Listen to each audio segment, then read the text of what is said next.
Tatay! Happy New Year, tatay! Thank you. Thank you. Sige, tatay. Okay. Salamat.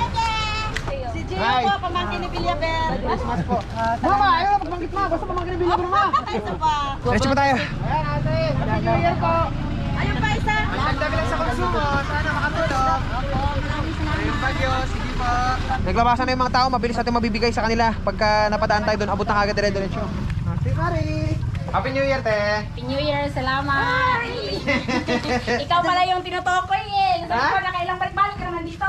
Ay, kasi nga. Hindi mo hinanap ng karan serve mo? Okay. Sige po, thank you po. Diretso muna kami sa unahan. Hoy, si tatay pa pala, si tatay. Yan na. Ayan na. Tatay! Kailangan natin pasayahin ang mga nangyari sa atin na hindi maganda nito mga nagdaang linggo. Kailangan natin balik ka rin yun. Diba? Tignan natin yung positive side. Doon, diba guys? Tama? Diba? Kahit malungkot ang nangyari, dapat manatiling masaya! Yay! Let's go! Galing kay Gio. Oh, galing na ha? Huwag naman Gio, ha? Ano pala? Basta isain niyo po yan. Galing sa on farm yan. Maraming salamat po. Maraming salamat po. Sige, sana mag-trip to Sige po, sige po. Sa ganun, thank you po. God bless po. Kaya to? Blessing yan, kayanin na lang. Tulong. Kuya. Salamat po. Kuya.